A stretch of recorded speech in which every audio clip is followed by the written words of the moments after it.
Hola a todos y a todas. En esta oportunidad vamos a estudiar la causa entendida como un requisito de existencia del acto jurídico, pero también como un requisito de validez cuando ésta es lícita.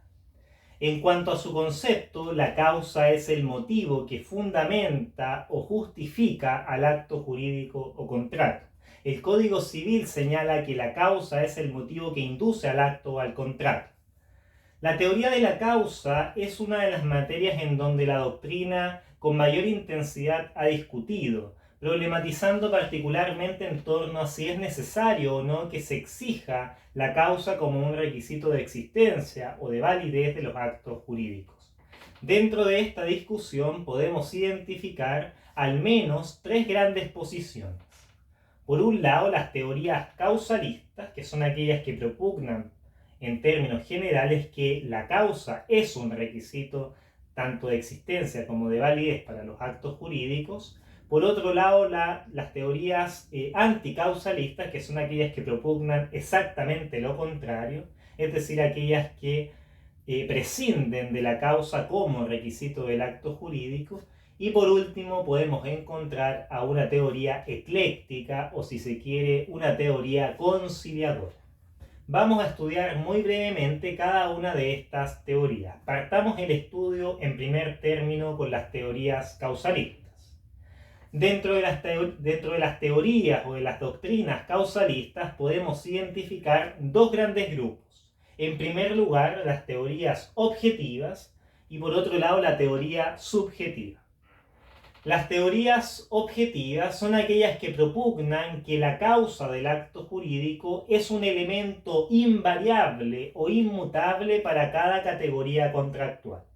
La teoría objetiva señala que la causa del acto jurídico es idéntica en cada uno de los contratos que se incluyen dentro de una misma categoría contractual. Entonces, de acuerdo a estas teorías objetivas, la causa del acto jurídico no depende de la voluntad de las partes ni de la voluntad de los contratantes, si se quiere, sino que por el contrario depende de la propia categoría sobre la cual está inserta el contrato. Ahora, dentro de las teorías objetivas podemos identificar dos subcategorías. Por un lado, la teoría clásica y por otro lado, la teoría de la causa como fin socioeconómico. La teoría clásica y la teoría de la causa como fin socioeconómico. Ambas se encuentran inscritas dentro de las teorías objetivas causalistas. Vamos a ver cada una de estas. Partamos por la teoría clásica. Esta teoría es atribuida a los destacados juristas franceses Domat y Potier. Esta teoría distingue tres grandes categorías contractuales. Esta teoría, reitero, diferencia tres grandes categorías contractuales en donde la causa en cada una de ellas es idéntica para los contratos que se inscriben dentro de esas categorías. Entonces, todos los contratos que se inscriben dentro de una determinada categoría contractual tienen la misma causa, pero en todo caso, en contraste, cada una de las categorías poseen, por supuesto, causas disímiles. No necesariamente las causas han de ser las mismas tratándose de distintas categorías. Las causas serán idénticas en la medida que los contratos o que los actos pertenezcan a una misma categoría. Entonces, reitero o redondeo esta idea. La teoría clásica distingue a primera vista tres grandes categorías de contrato en donde la causa es exactamente la misma y no depende en caso alguno de la voluntad de los contratantes. Veamos ahora cuáles son esas tres categorías que distingue la teoría clásica de Domat y Potier. Por un lado, existen los contratos bilaterales. Esa sería la primera categoría contractual relevante. La segunda categoría contractual relevante son los contratos reales. Los contratos reales. Y por último, la tercera categoría relevante son los contratos gratuitos. Veamos cuál es la causa de cada una de estas categorías contractuales. Partamos por los contratos bilaterales. En ellos, la causa del acto jurídico, la causa en los contratos bilaterales, es la obligación de la contraparte. Es decir, una persona contrata porque la otra parte se obligó para con ella. La causa, reitero, en los contratos bilaterales es la obligación de la contraparte. Es decir, uno contrata ya que la otra persona se obligó para conmigo. La causa en los contratos bilaterales, reitero por última vez, es la obligación de la contraparte. Es decir, una persona contrata un determinado acto jurídico, contrata un determinado contrato, valga la redundancia, porque la otra parte se obligó para con ella. Bien, esa entonces sería la causa tratándose de los contratos bilaterales. Vamos ahora a la causa en los contratos reales, los contratos que se perfeccionan con la entrega de la cosa. La causa entonces en los contratos reales es la propia entrega de la cosa. La causa en los contratos reales es la entrega de la cosa, es decir, la parte pasiva de la relación se obliga porque previamente le entregaron una cosa que con posterioridad deberá restituir. Entonces, en los contratos reales, la parte pasiva, el deudor, se obliga a la restitución porque previamente le entregaron una cosa. Tal es el caso del contrato de mutuo regulado en el Código Civil, el contrato de comodato regulado en el Código Civil y también el contrato de depósito.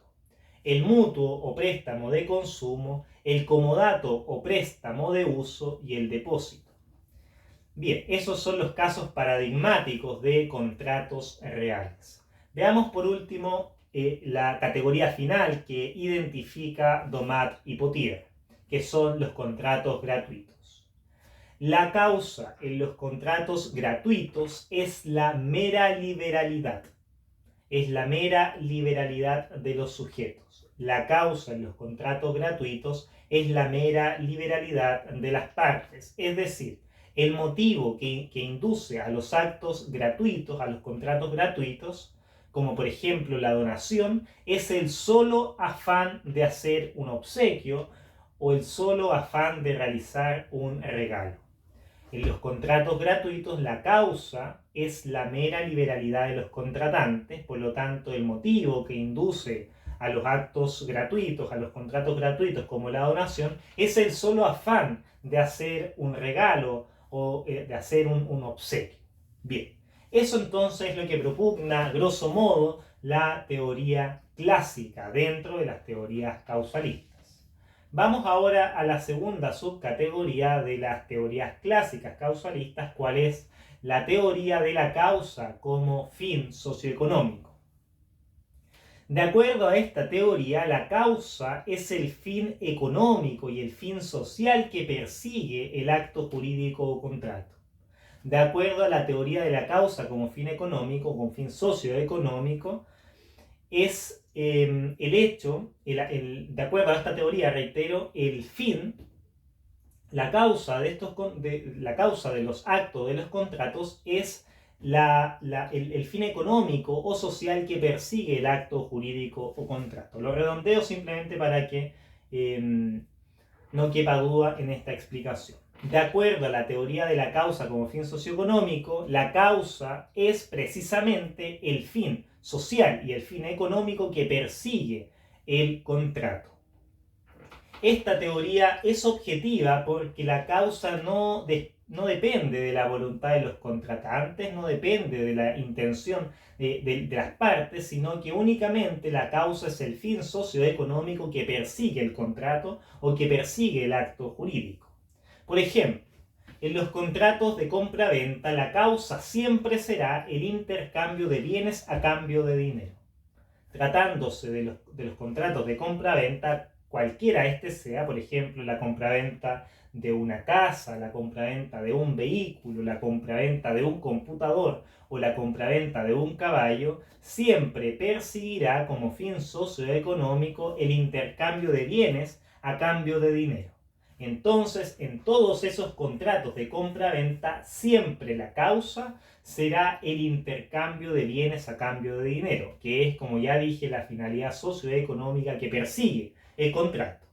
Veamos otro ejemplo. En el contrato de sociedad, la causa de dichos contratos será el hecho de poner algo en común para el beneficio de los participantes. Tratándose del contrato de sociedad, la causa será poner algo en común para el beneficio de los participantes. Ahora, el problema de todas las teorías objetivas es que solamente permiten determinar si el acto o contrato tiene o no tiene causa. Por otro lado, estas teorías, las teorías objetivas, no nos permiten determinar o dilucidar si la causa que está presente en el contrato es lícita o es ilícita. Entonces, reitero, el problema que está presente en todas las teorías objetivas es que única y exclusivamente nos permiten dilucidar si el acto o contrato tiene causa o no tiene causa, pero no nos permite dilucidar si esa causa es lícita o ilícita. Veamos ahora la segunda teoría dentro de las teorías causalistas, cuál es la teoría subjetiva. La teoría subjetiva. Esta teoría fue propuesta por vez primera por el jurista Louis Josserand. También esta teoría se denomina como la teoría de los móviles o de la causa ocasional. Básicamente, esta teoría, la teoría de Josserand, señala que la causa del contrato es el motivo psicológico que induce a la contratación. La teoría de los móviles o la teoría subjetiva propugna que la causa de los contratos es la causa psicológica, el motivo psíquico, es decir, la causa depende única y exclusivamente del motivo interno que los contratantes tuvieron a la vista para contratar. De acuerdo a la teoría subjetiva, la teoría de Josserand, o también llamada la teoría de los móviles, la causa es el motivo psicológico que induce a las partes a la contratación. La causa es el motivo, reitero, psicológico que induce a las partes a la contratación. En ese sentido, como ya pueden darse cuenta, habrá tantas causas como número de intenciones particulares existan. Habrá tantas causas como números de intenciones particulares o singulares existan. Por ejemplo, detrás del contrato de compra-venta, si seguimos esta teoría, habría tantas causas o motivos psicológicos como uno pudiese imaginar. Por ejemplo, yo podría comprar un vehículo para usarlo el fin de semana, podría comprar un vehículo para regalárselo a mi hijo, podría comprar un vehículo para trabajar, o bien podría incluso comprar un vehículo para robar un banco, etc. Todos ellos serían motivos y por lo tanto sería la causa en sentido subjetivo del acto o del contrato. En este caso, en particular, del contrato de compraventa de un vehículo, de un auto. Bien, eso respecto de las teorías causalistas. Veamos ahora a continuación la teoría anticausalista de forma muy sinóptica. La teoría anticausalista fue propugnada principalmente por el jurista francés Marcel Planiol. Y básicamente sostiene que la causa es absolutamente innecesaria e incluso es inútil por cuanto involucra un factor moral excesivamente lejano de lo jurídico. Planiol, a través de su teoría anticausalista, propugna que la causa, como requisito de existencia y de validez de los actos jurídicos, es absolutamente innecesaria e inútil por cuanto está involucrando un factor moral excesivamente lejano de lo jurídico en los actos jurídicos. Está introduciendo elementos morales, esferas morales que son intolerables dentro del esquema jurídico. Planiol entonces sostiene que las teorías causalistas, es decir, aquellas que propugnan a la causa o que sostienen que la causa es efectivamente un requisito del acto y del contrato, son absolutamente innecesarias e inútiles. Esa sería entonces la teoría anticausalista que tiene como fundamento la represión a la moral dentro del derecho. La represión de la moral dentro del derecho. Señala Planiol que introducir un elemento tal como la causa significa necesariamente introducir elementos morales extremadamente lejanos de lo jurídicamente permitido. Bien, y por último podemos identificar a la teoría ecléctica, la teoría mixta o si se quiere la teoría conciliadora. Esta teoría busca solucionar los problemas de las teorías objetivas y también de las teorías subjetivas, ambas dentro del contexto de las teorías causalistas, mezclando, conciliando sus mejores elementos. De la teoría ecléctica o mixta surgen básicamente dos corolarios. Por un lado, para determinar si el si el acto o contrato tiene o no tiene causa, hay que recurrir a las teorías objetivas. El primer corolario, la primera conclusión que podemos derivar de esta teoría ecléctica es que para determinar si el acto o contrato tiene o no tiene causa, hay que recurrir a las teorías objetivas. Recuerden que la causa es un requisito de existencia del acto jurídico, por lo tanto, si la causa no existe, se sanciona con inexistencia del acto o bien con nulidad absoluta dependiendo de la teoría en que nos situemos. Esto, por supuesto, lo vamos a estudiar más adelante. Entonces, para determinar si el acto tiene o no tiene causa, hay que recurrir a las teorías objetivas, bien sea la teoría clásica o bien la teoría de la causa como fin socioeconómico. Ahora, ese sería entonces el primer corolario. El segundo corolario supone que para determinar si la causa es lícita o ilícita, hay que recurrir a la teoría subjetiva o a la teoría de los móviles, aunque se tiende a objetivar un poco. Entonces, si el primer corolario es para determinar si existe o no existe causa, el segundo corolario nos sirve para determinar si esa causa es lícita o ilícita. Y para ello hay que recurrir a la teoría, subjetiva, a la teoría de los móviles o a la teoría de Joseph Randt, pero con una cierta matización, con una cierta objetivación.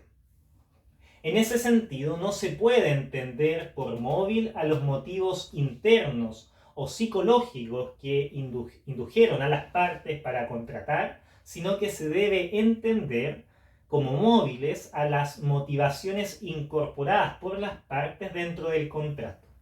Entonces redondeo estas ideas. La teoría ecléctica sostiene básicamente dos cuestiones.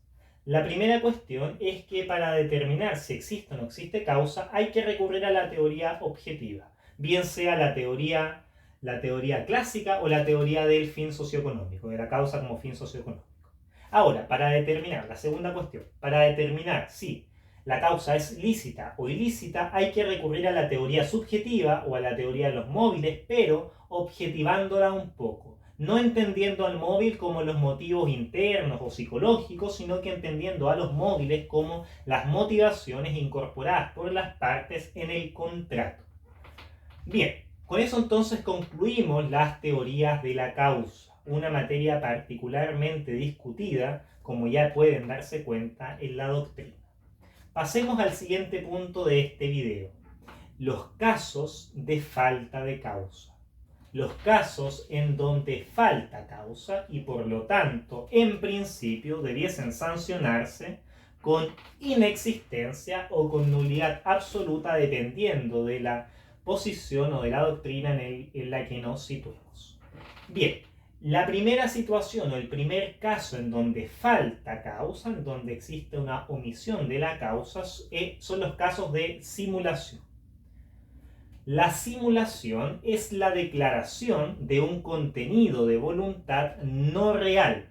Es la declaración de un contenido de voluntad no real emitido conscientemente y de acuerdo entre las partes o entre el declarante y la persona a la cual va dirigida la declaración para producir con fines de engaño la apariencia de un acto jurídico que no existe o es distinto a aquel que realmente se ha llevado a cabo.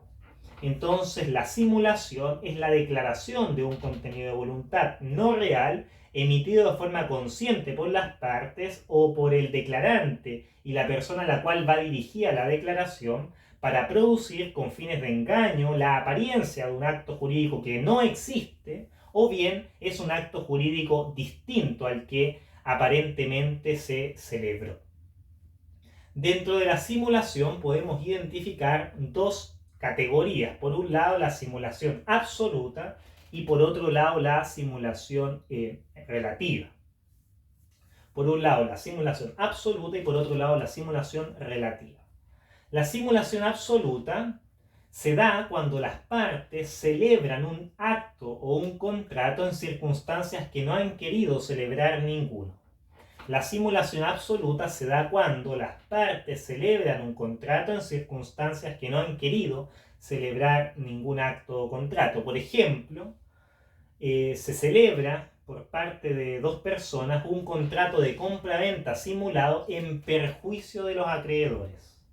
Se celebra un contrato de compra-venta simulado en perjuicio de acreedores, por ejemplo, para hacer salir bienes de un deudor y de ese modo el acreedor no pueda rematar los bienes de ese sujeto. En todo caso, el derecho civil contempla figuras que permiten neutralizar los efectos nocivos de esta situación. Por ejemplo, podría ser la acción de simulación o incluso una acción revocatoria o una acción pauliana, cuando se cumplan, por supuesto, con los requisitos de dichas acciones.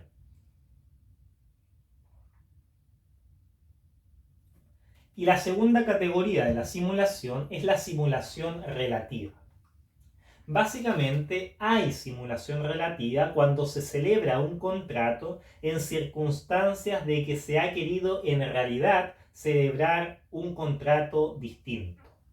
La simulación relativa se da o tiene presencia cuando se celebra un contrato en circunstancias de que se ha querido en realidad celebrar un contrato distinto. Por ejemplo, se celebra un contrato de compra-venta simulado en circunstancias que en realidad se celebró una donación. Por ejemplo, el vendedor no recibió contraprestación o no recibió precio alguno por esa compra-venta simulada, porque en realidad era una donación. Bien, como pueden advertir, en ambos casos de simulación existe un sustrato de mentira. En ambos casos de simulación, tanto la simulación absoluta como la simulación relativa, existe un sustrato común, cual es la mentira. Es decir, en ambos casos las partes están mintiendo para perjudicar a terceros, por lo que en esos casos no habrá causa. En los casos de simulación, bien sea absoluta o relativa, no habrá causa. No habrá causa y por lo tanto se deberá sancionar por medio de la inexistencia o la nulidad absoluta, en principio. Bien, veamos ahora el siguiente caso de falta de causa, cuáles son los casos de fraude de ley. Los casos de fraude de ley. El fraude de ley, disculpen, consiste básicamente en que las partes utilizan medios aparentemente legítimos con el objeto de sustraer o sortear la aplicación de la ley. El fraude de ley, reitero, supone que las partes utilizan medios aparentemente legítimos con el objeto de desviar a la ley, con el objeto de burlar la propia ley. Lo reitero por última vez. El fraude de ley se da cuando las partes utilizan medios aparentemente legítimos con la finalidad, con el horizonte de sustraer, sortear la aplicación propia de la ley, con el objeto de sustraer o sortear o desviarse de la ley, desviarse de la aplicación de la ley. Bien, en estos casos, como ya pueden darse cuenta, no hay afectación a terceros, sino que únicamente se busca generar beneficios económicos entre las partes. En los casos de fraude de ley, no les interesa a los contratantes, fraudulentos naturalmente, perjudicar a terceros, sino que única y exclusivamente buscan generarse beneficios recíprocos, beneficios económicos para ellos mismos. Por lo tanto, no se puede hablar de ilegalidad en términos absolutos. No es posible hablar de ilegalidad derechamente. Un ejemplo de fraude de ley se puede dar a propósito de la compraventa, la compraventa entre cónyuges. Ustedes sabrán que de acuerdo a las normas relativas a la compraventa, este contrato está prohibido, está proscrito tratándose de cónyuges, no separados judicialmente, señala el código. Entonces, un caso de fraude de ley sería, por ejemplo, la compraventa entre cónyuges de ciertos bienes, pero para ello los cónyuges utilizan medios aparentemente legítimos, por ejemplo, el divorcio. Entonces, los cónyuges tienen la finalidad de traspasarse bienes entre sí, pero jurídicamente les está vedado, jurídicamente les está proscrito.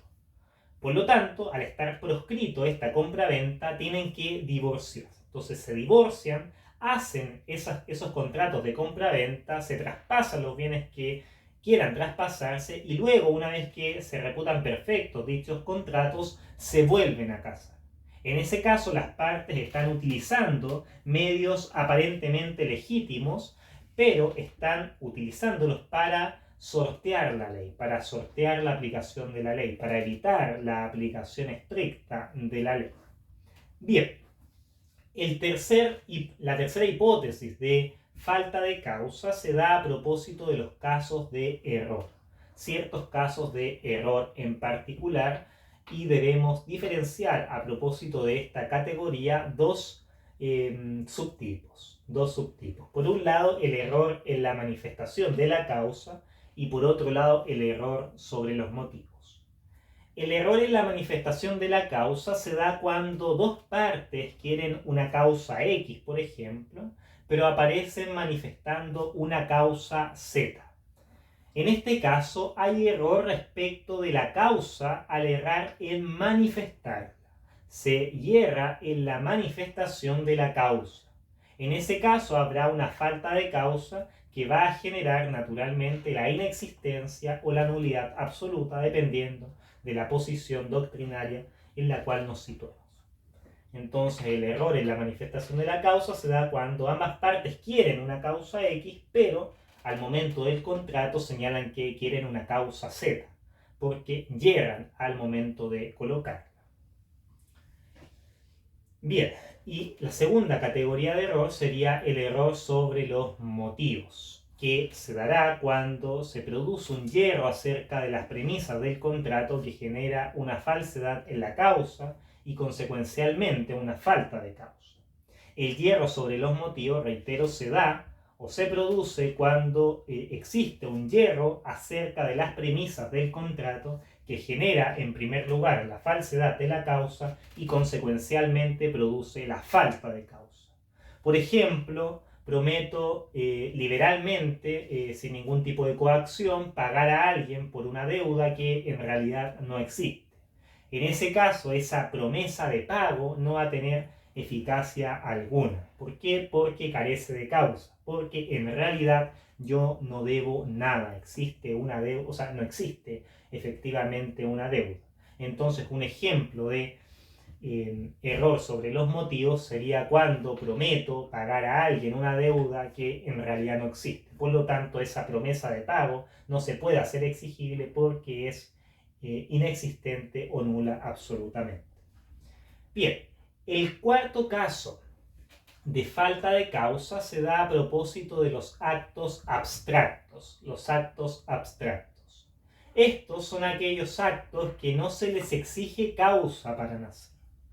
Los actos abstractos se oponen, por supuesto, a los actos causados, que son la regla general. Los actos causados son aquellos que requieren para nacer de una causa. En cambio, la antípoda o el antónimo de acto causado es el acto abstracto. El acto abstracto es aquel acto que no se le exige una causa para nacer. En estos casos no se evalúa si el acto tiene o no tiene causa. El acto efectivamente tiene causa, pero no se problematiza o no resulta útil pronunciarse o preguntarse si es que tiene causa o no tiene causa. Entonces, reitero, en los casos de los actos abstractos no resulta útil preguntarse si el acto tiene o no tiene causa. Básicamente, los casos paradigmáticos de actos abstractos son los títulos de crédito. Los títulos de crédito. Los títulos de crédito son aquellos instrumentos o títulos en donde consta una obligación que da derecho al tenedor legal para exigir su cumplimiento en la forma y en el plazo que señale el mismo documento. El título de crédito, reitero, son aquellos títulos, aquellos instrumentos en donde consta una obligación, un derecho de crédito, que da el derecho al tenedor legal de dicho documento para exigir su cumplimiento en la forma y en el plazo que señale dicho instrumento, dicho documento, la exégesis de ese documento. Los ejemplos más ilustrativos de actos abstractos o de títulos de crédito son la letra de cambio, los pagarés y también los cheques. Las letras de cambio, pagarés y cheques son ejemplos paradigmáticos de títulos de crédito. En estos actos no es, reitero, no es que no exista causa, sino que no resulta necesario evaluar si tienen o no tienen causa, a diferencia de lo que sucede en los actos causados, que son la regla general.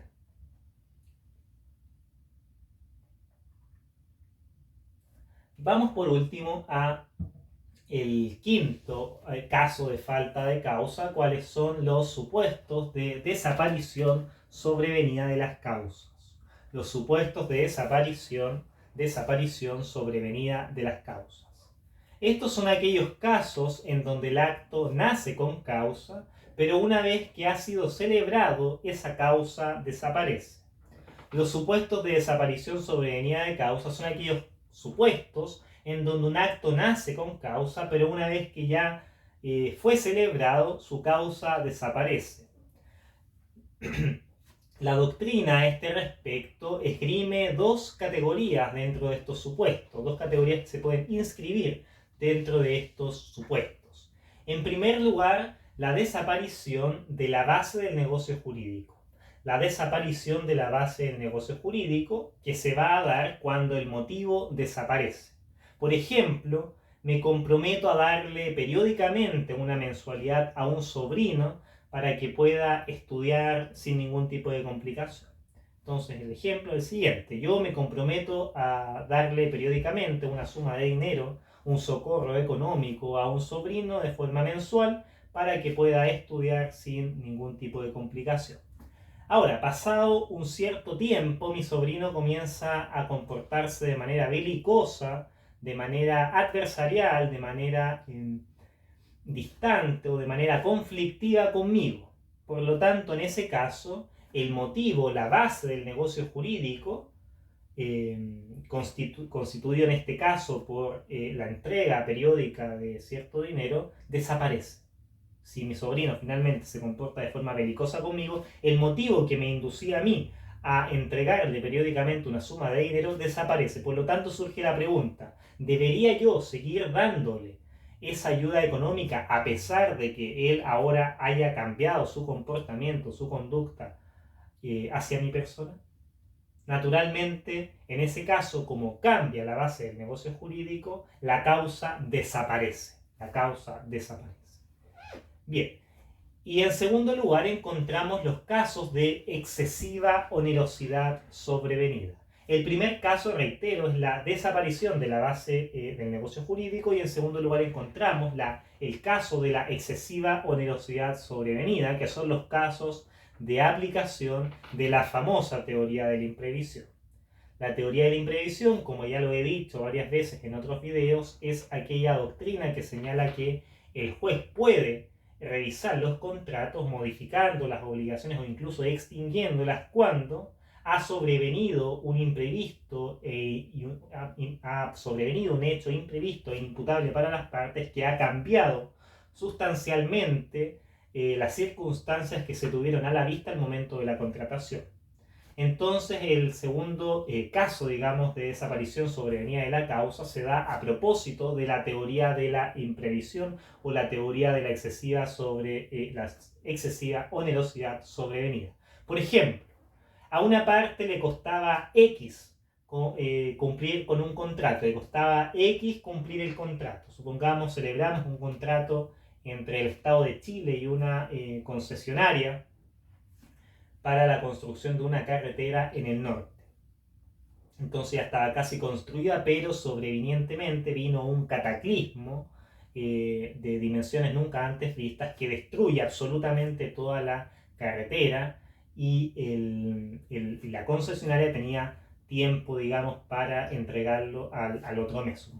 En ese caso, el costo inicial era 100, pero tras este cambio extremadamente sustantivo las circunstancias, el costo se dispara a 1500, pasamos de 100 a 1500. Por lo tanto, en ese caso ha habido un cambio sustancial de las circunstancias que se tuvieron a la vista en el momento de la contratación, por lo que en esos casos la doctrina señala que ha desaparecido la causa, lo cual justifica, en último término, la teoría de la imprevisión, es decir, aquella que permite o licencia al juez para modificar las obligaciones o incluso ponerle término o conclusión a esas obligaciones. Bien, respecto de estos últimos casos, no son un problema propiamente tal de falta de causa, sino que se trata de actos que tienen causa, que nacieron con causa, pero luego desaparece, luego se desaparece efectivamente, luego desaparece. Entonces no son casos propiamente tales de falta de causa, sino que son casos de desaparecimiento sobrevenido de la causa. Por lo tanto, la sanción para esas situaciones no debiese ser la inexistencia o la nulidad absoluta, sino que debiesen ser soluciones distintas. Una primera solución sería la modificación del contrato, y la segunda solución podría ser la resolución o la terminación del contrato. La modificación del contrato o bien la resolución o terminación del contrato.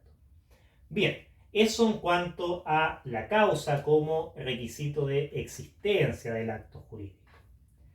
Sabemos también que un requisito de validez para los actos jurídicos es que la causa sea lícita.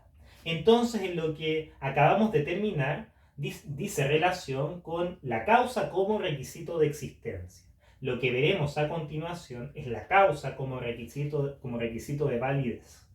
Un requisito de validez de los actos jurídicos y de los contratos es que exista una causa lícita. Por lo tanto, un contrato o un acto jurídico no será válido cuando su causa sea ilícita. La causa ilícita es aquella causa contraria a la ley, contraria al orden público, contraria a la moral y también contraria a las buenas costumbres. La causa ilícita es aquella causa que va en contra, que va en oposición, que va en contradicción a la ley, al orden público, a la moral y a las buenas costumbres. Ahora, para determinar la licitud o ilicitud de la causa, nos sirve, como ya dijimos, la teoría subjetiva de la causa, o también llamada la teoría de los móviles, la teoría de Joseph Rank. Por lo tanto, si los móviles o los motivos que inducen a los contratantes a contratar son contrarios a la ley y también son contrarios a los estándares jurídicos válvula, estos que cambian de tiempo en tiempo y de lugar en lugar, como la moral, las buenas costumbres y el orden público, habrá causa ilícita. Reitero esto, si los móviles o los motivos que inducen a la contratación son contrarios a la ley, al orden público, a la moral y a las buenas costumbres, no habrá causa lícita, no se va a satisfacer el requisito de la causa lícita, sino que por el contrario habrá causa ilícita. Bien, y como habrá causa ilícita, se sanciona con nulidad. Bien, muchas veces, y esto solamente para terminar, muchas veces se confunde la causa ilícita con el objeto ilícito. Veamos entonces un ejemplo en donde existe causa ilícita, pero no existe objeto ilícito. Reitero, muchas veces se confunde o surge la complicación en cuanto a la identificación, por un lado, de la causa ilícita y del objeto ilícito. Muchas veces se confunden, se camuflajean unas con otras. Por lo tanto, veamos para develar estas confusiones, para esparcir, para iluminar estas confusiones, un ejemplo en donde existe causa ilícita, pero no existe objeto ilícito. El caso es el siguiente: un bombero, al apagar un incendio, le cobra una cantidad de dinero al propietario para realizarlo. Entonces, un bombero condiciona su trabajo, condiciona el apagar un incendio al hecho de que el propietario le pague dinero. En ese caso va a haber una causa ilícita. La causa que motivó al bombero para cobrarle es ilícito, va contrario a la ley, y también podríamos decir que es contrario a los estándares jurídicos válvula. Son contrarios también a los conceptos jurídicos válvula, esos que cambian de tiempo en tiempo y de lugar en lugar. Por ejemplo, el orden público, por ejemplo, las buenas costumbres o la moral. Entonces, un bombero, al cobrarle a un sujeto para apagar el incendio, estaremos en presencia o dará lugar a la causa ilícita, pero no dará lugar a un objeto ilícito. En general, siempre habrá causa ilícita, pero no objeto ilícito cuando haya ofrecimiento de dinero por el cumplimiento de un deber. Entonces, en general, siempre habrá causa ilícita, pero no objeto ilícito cuando haya un ofrecimiento de dinero por el cumplimiento de un deber. Bien, con esto entonces damos por concluida esta cápsula en torno al estudio de la causa como un requisito de existencia, pero también como un requisito de validez cuando ésta es lícita. Bien, espero hayan sido claras las explicaciones y nos vemos en una próxima oportunidad. Hasta pronto.